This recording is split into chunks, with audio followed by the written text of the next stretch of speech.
Hello and welcome along to another episode of this FM20 story, The Head Coach with me, Daniel. It's Season 2, Episode 6, and today we're back as we start the run-in with Kettering Town, and my word, we're in remarkable form as we desperately try to chase a playoff place. Something we never would have thought was possible at the start of the year, but our director of football's come into form in the last few episodes. He's been signing players galore and he continues to improve the squad as we've got 2 or 3 more weeks of the transfer window remaining. But it doesn't matter about that so much. We've also avoided the situation we had last summer. He's now signed 5 key players up to new contracts for next year, one of them being James Morris, whose profile we're on now. 20 league goals in 37 starts, 6 assists from him as well, and he's really replaced Reece Kavanagh pretty well and made us look like a decent side up top. So a really good player he is, and you can see he's tied down for next year, and if we go back to the squad in a moment, you'll see we've got plenty of others there as well. We may have one debutant today as we've got another new signing coming in,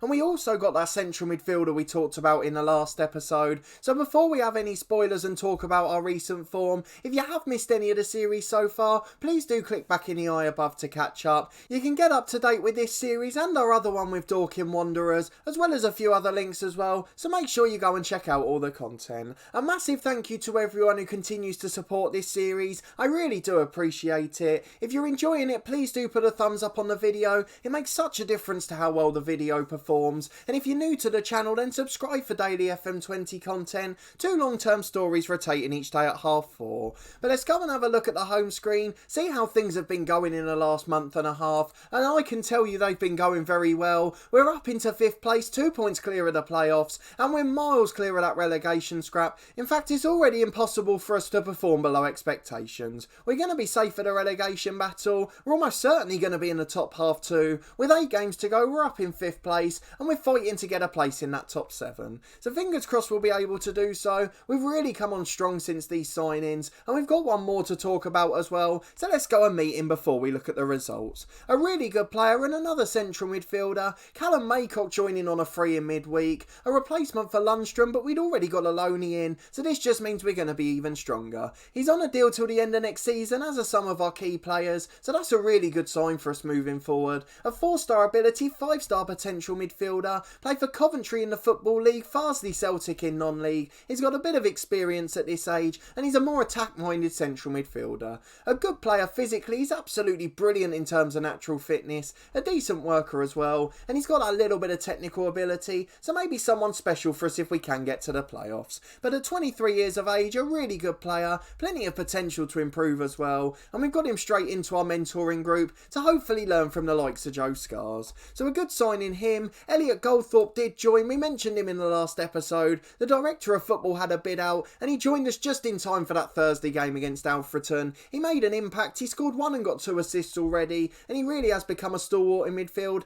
and today he might have a new player alongside him. The other loanees and free agents have been doing brilliant. We've really got a decent side now, and if we'd had it at the start of August, we would have been right up there already. I'm just so annoyed that he didn't start signing players until October, otherwise we could have been fighting for the top spot. But either way, we can't reflect on that now. Things are going pretty nicely. And before we look at the results, I'll show you the other players that have signed new deals. Liam Williams, the centre-half, Manny Idem, the keeper, and Joe Scars, the left-back as well. So of the players on permanent deals here at the club, there's only 5 that haven't signed a new contract. And of those, Ollie McCoy's the key. The rest of them are just be solid squad players. We've still got that bunch of squad members on pay-as-you-play terms, so we're not too worried about losing them at the moment. Daniel and T's the only one who's wanted, and I'd be a little concerned if he did leave the club. But let's have a look at the recent results to see what's been happening since you were last with me. We've also got the preview for the youth intake too, so plenty of things for us to look forward to. But you were last with me, of course, as we played away to Nuneaton and scrapped to an undeserved 1-0 victory. Rolando Pearson continuing a brilliant goal scoring run there, and he's done so ever since as well. So we won 4-1 away at Alfreton. That was when the new signing made his debut. Goldthorpe off the bench came on in midfield, but we'd already won the game comfortably. Lawrence Smith, Tara Legbriam, James Morris just either side of half time, giving us a very quick 3-1 lead, and then James Morris added to it in second half stoppage time just to put a bit of gloss on a victory. We then had a disappointing result at home to Blythe, a 1-0 defeat from the hour mark. 3 games in 5 days just caught up with us. Thankfully since then we've been down to 1 a week. We came back to winning ways with a 3-0 victory against Spennymoor, Morris with the first and then a Pearson brace, and then away to Gateshead, Pearson got another 2 goals, with Terra Legbury making it 3-0 before half time. A 0-0 draw followed against Southport, a side that are right up there in the top 8 or 9, and then away to Curzon Ashton, a 2-2 draw this time, Hartshorn and Pearson giving us a 2-goal lead. Many of them didn't have his best day at the office. But then back-to-back wins in recent games, going into this big one against Darlington today, a 2-1 win at Hereford, McCoy and Goldthorpe with the goals, and then at home to Bradford Park Avenue last time out, it was Morris joining McCoy on the score sheet this time. So for 8 more games remaining, a few of them are big ones, our toughest spell probably coming up now. We've got Darlington at home, Stockport away, and then Altrincham at home as well. 2 of them right up near the top of the league, and Altrincham of course a pretty big side on paper. We've still got Telford to come, they're up in 3rd place too. I don't know where Kings Lynn and Leamington are. Let's have a look to see if we can find them. They're down in mid-table or the relegation scrap, so it looks like our hardest spell is coming up this month. We've just got to try and get through the next 3. But all of that means the dynamics are pretty good. Everything's going well on and off the pitch. We did have a little bit of embarrassment. You may remember we applied for that job over in India. Unfortunately, the club came back and said we hadn't been shortlisted because they don't know who we are. That's probably the biggest embarrassment you can get when applying for a job. They said we have no knowledge of you, so we're not going to interview you. And we can't really argue with that, to be fair. We've got a couple of average job interviews in for League 2 jobs, just to try and make that step up. I'm not so worried about the National League ones now, as I feel after this season we'll be able to step up further. I was a bit surprised to see Cove Rangers in Scottish League 1, 1.5 star rating for them, but they're almost certainly back down already, so it's probably not a job worth applying for. Maybe Airdrie at the top end could have been, but of course we want to finish out the season now. Only if a great job offer comes up we'll take it, and even then we'll ask if we can postpone till the end of the year. But let's go and have a look at our youth intake preview, the other exciting bit each year of course. Not quite as good as last year, the blurb, but it does say it's an excellent group of players coming through, so I'm hoping there'll be 1 or 2 that stand out again, although I remind you of Jason Thurland's attributes. 3 for judging ability, 3 for judging potential, and last year he overestimated them slightly. But apparently we've got a good fullback, centre-half and attacking midfielder to come through. Not many others in other positions, but it doesn't really matter. We're probably not going to be here long term. But what does matter is today's game against Darlington, which we're going to go and get straight into. We're very slight favourites, but it's a pretty even game. 5th v 4th, and if we beat them we can go level on points. If not, we may drop out of the playoffs depending on other results, and then going away to 2nd place Stockport next time round, it could be the start of a bad run if we're not careful. But let's go and have a look at the 11. I haven't yet picked the lineup for this game. The only thing I've got to really decide is what we do with the new signing. Callum Maycock's in, but he's not match fit, so I'm just going to put him on the bench today. He's coming on the bench for centre-half Gareth Dean, and in the central midfielder Kennedy can be our backup centre-half. I just want to have a bit more experience there if need be, and hopefully that will allow us to do so. What the signing of Maycock does mean is we can go back to our original plan with Lundstrom, a midfield 3 if we're hanging on for results, one of the strikers coming off, Lawrence Smith going into the deep line anchor man role, and then Maycock can play in central midfield, just giving us that bit more solidity in the middle. But aside from that, it's a very familiar lineup. These lads have been working so hard, they're getting good results and deserve their place. So Manny Idem starts in goal, Aliuni and Scars at fullbacks, Williams and Hartshorn in central defence. Hartshorn's developing leaps and bounds, he's really becoming a good player now. He's got 4.5 star ability according to our assistant, the best of any player we've got in the squad. Smith and Goldthorpe are in central midfield, Egbury and McCoy on the wings, and then Pearson in the target man role on support, with James Morris running ahead of him up front. So let's go and get into this game against Darlington, a crucial one in a race for the playoffs, and let's see if we can get ourselves the key 3 points and keep ourselves up in that top 7. Well, a 4-2-3-1 for Darlington and quite a few recognisable names again. We've got Adam Campbell on the left wing. He was a youngster at Newcastle, was a really hot prospect, had quite a lot of injuries, and he's gradually ended up coming down the leagues. But until the 1920 season, he'd always been in the Football League, and he's got hundreds of games worth of experience there. Also made a few league appearances for Newcastle, so he has played at the very top level. They've got Travis Johnson at right back, a player we had at Crewe in our FIFA 19 save. Really decent fullback at this level, electric quick on the wing. team, and as a youngster continuing to improve, he's a really good player as well. And then on the bench they've got Luke Trotman, who came through in the Luton Youth Academy, was really unfortunate with a serious injury, otherwise he may well have had the potential to make it. You can see from his stats he's brilliant at this level, 92 scout summary, they're obviously looking at him, if they want to bring him in for next season we'll be happy. Remarkably he's somehow on the transfer list there. Our contract at the end of the year, so please Director of Football make him next. Alayouni is now one of the weak spots in our team, so we don't mind if he wants to do it a bit earlier. But let's go and get into the team talk. We're going to tell the lads to prove a point, just as our assistant manager recommends. Let's go and get into the first half of football. We are home side, so we want to assert our dominance. We're keeping this positive mentality in recent weeks. It's been effective for large parts, although that ball forward's awful, and Johnson picks it up at right back for Darlington, so it's been a pretty cagey start to the match. A minute gone, no shot at either end. Hopefully we can create the majority of the threat. Well, 20 minutes gone, I've just noticed they've got Will Hatfield in the middle as well. He's a pretty good player. Alayouni at right back tries to switch the play. That's absolutely woeful. Pemberton's got a chance to deliver here. Into Holmes is a great save by Edem. He does have his moments, the skipper in goal, but he's made a fantastic save there to keep it 0-0. Not the best start. We're yet to have a shot at all. We haven't had much possession either. The extra man in midfield really costing us, so we are just going to drop to a balanced mentality. We'll demand more from the lads and see if we can get a reaction, as we're back here for our first attacking highlight. Goldthorpe gets it from the throw-in. Hopefully he doesn't lose possession in there. He doesn't, but his ball into Smith is woeful, and he's not able to keep it there. Holmes down the left-hand side on the counter. Darlington with a chance to switch here is backwards towards Pemberton, which gives us a breather, allows us to get men behind the ball. It doesn't really matter as Pemberton goes for a ridiculous effort, goes comfortably wide from 30 yards, and with a quarter of the game gone, we've been outplayed, but we're managing to keep it level, and that's all that matters. Well, we've not offered much at all, just 10 minutes to half time now, but we have got a corner with Goldthorpe, to the back post headed away as far as Hartshorn. We've seen him score a few before. It's back to Smith who shoots, rattles the woodwork and cleared. What a brilliant effort from the central midfielder, but again they get it behind for a corner. It beaten the keeper but just couldn't beat the woodwork, and Goldthorpe will now try and cross again. The corner's poor, it doesn't beat the first man, and he's hacked away long downfield. It's won by Alayouni though, down to Hartshorn. The highlight ends before we see anything more. A brilliant effort and a chance to go ahead, but we are starting to create a few chances here. It's Goldthorpe yet again. He's got bugged in possession a few times there, and that's the third time he's put that ball across the middle. Smith does well this time, and Williams gets it wide to Egbury. Another chance to get it in the box. Egbury delivers towards McCoy. Brilliant clearance by the fullback, and now Adam Campbell can counter-attack. We mentioned what a threat he was going to be.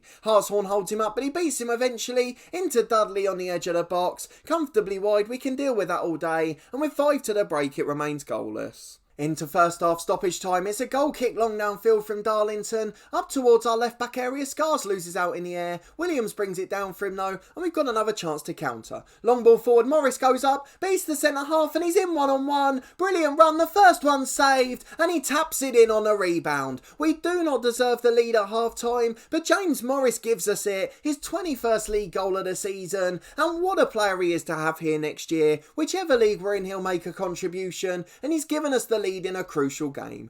1-0 at half time, we've not really had much of a sniff, but one little ball over the top, and James Morris rushes onto it, and at the second attempt he puts it in. Stockport winning up in second place. We're a mile off the top of the league in truth, so we don't really want to look above us. We've just got to keep an eye on the teams below. Kurz and Ashton are one of them, they're winning 2-1. York drawing 0-0, so there's a few sides doing pretty well at the moment. Southport leading at home as well. Let's talk to the lads, tell them to prove a point, exactly as we did at the start of the game. The assistant manager suggesting it each time, and it's not really failed us much in the last month. So into the second half is Darlington with a kick-off. Haygarth gets it from the centre kick, and now Story at centre half to Atkinson. Story the man who let Morris in the first half. Adam Campbell over on the left, he's beaten the fullback. This could be a disastrous start here. Campbell crosses, Alayouni recovers brilliantly, and he's composed to get it back to Hartshorn. Brilliant play from the young right back. Hatfield with a free kick though, Idem tips it over the bar. He's had a very good game today as well, and I am going to drop Scars in a moment. I just want to see out the rest of this highlight. Adam Campbell with an in-swinging corner. Pearson heads away as far as McCoy, and we managed to survive that one as well, as we'll change Scars to a defensive fullback. 5 minutes gone in the second half, we still lead 1-0, but Darlington have definitely been the better side, and it's going to be a long old half an hour.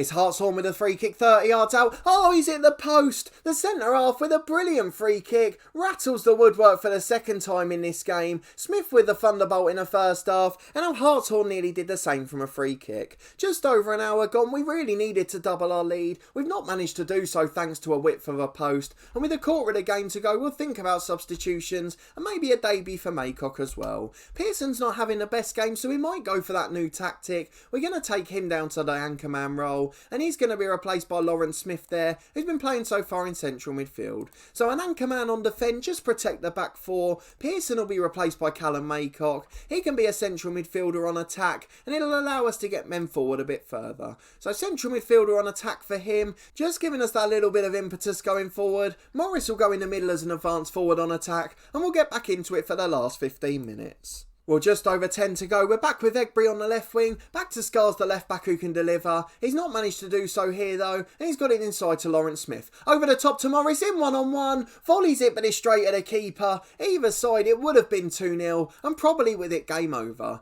Goldthorpe's not had the best game, so we're going to bring Kennedy on for him. He'll become a central midfielder on defend. Again, just edging backwards towards our own goal. Making sure we try and see out the 1-0. A clean sheet and we've won this game and stay in 5th place. That's all we've got to achieve here, and with 5 to go we're going to take off Ollie McCoy, Daniel and T with his experience on the right. Fresh legs, hopefully just giving us that little boost as we try and see the last couple of minutes out. And now we're going to go to our time wasting tactic, slowing it down with a keeper and taking as long as we possibly can. Let's be more disciplined as well. Out of possession we won't prevent short keeper distribution. I don't feel like we need to drop keeper here though, as they're only playing with one striker up front. Into 3 minutes of stoppage time, we may regret that as they attack. Hatfield with the ball in the middle here, out to the right wing to Dudley. Adam Campbell, the striker, beats one. He's into the box almost unopposed. Brilliant block by Lawrence Smith though. Has exactly the value of having an anchorman. Is Johnson on the right, back into Haygarth. Up to Rivers on the edge of the box. Back to Hatfield. We've got so many behind the ball, but it's into Dudley. What a save that was. I think the flag's gone up for offside in the end, but brilliant goalkeeping again from Idem. We've played nearly a minute over the stoppage time. I've no idea why it hasn't finished.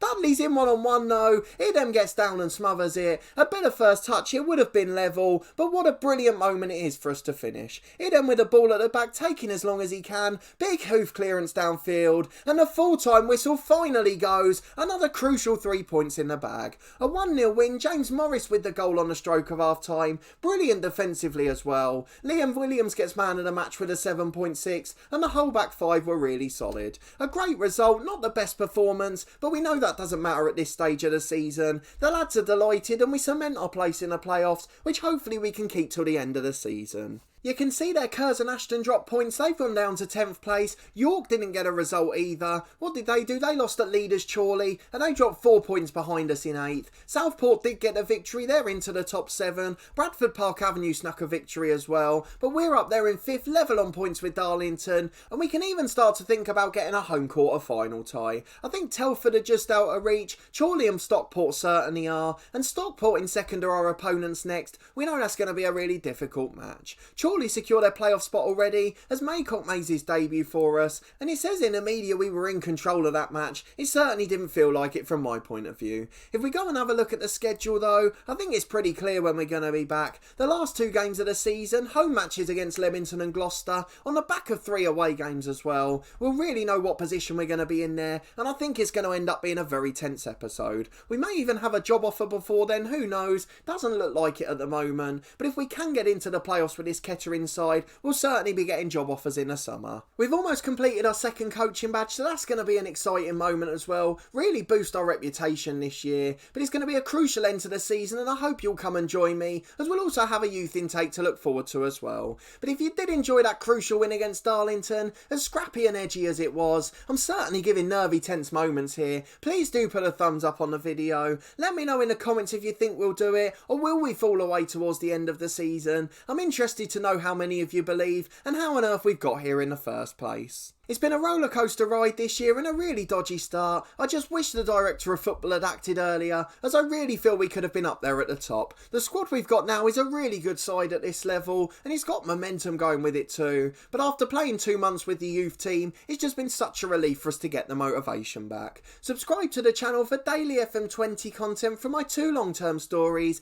This one, the head coach will be back in 2 days' time. A crucial double-header to finish the season. Can we hang on for that playoff spot, or will we bottle it at the very end of the season? And then we'll be back tomorrow with Dorking Wanderers. We're having a great time in that save as well, so please do make sure you catch up with that one too, as I'm really enjoying both of the series. And then your first warning for next week, it is the Christmas week of course. We'll have a special additional Christmas series on the channel every day at around midday. I'm going to do that in addition to our normal series. We're not going to take a break over Christmas, except for Christmas Day and New Year's Day. I've got special episodes planned on those days, but aside from that we'll have our normal schedule, and then an additional series on Christmas week, releasing every day at midday. I'm also part of a podcast that does matchday vlogs and interviews as well, so the most recent matchday vlog is in the eye above, and we're also available on Spotify with our interviews. We've spoken to the likes of former Premier League referee Bobby Madley and Tranmere chairman Mark Palios, so if it's your sort of thing and you enjoyed Lower League football, then please do check it out and give it a try. But a massive thanks for watching this one and your continued support with the series as always. I really do appreciate it, and I hope to see you next time in a couple of days' time, as we're going to have a very tense end to the season.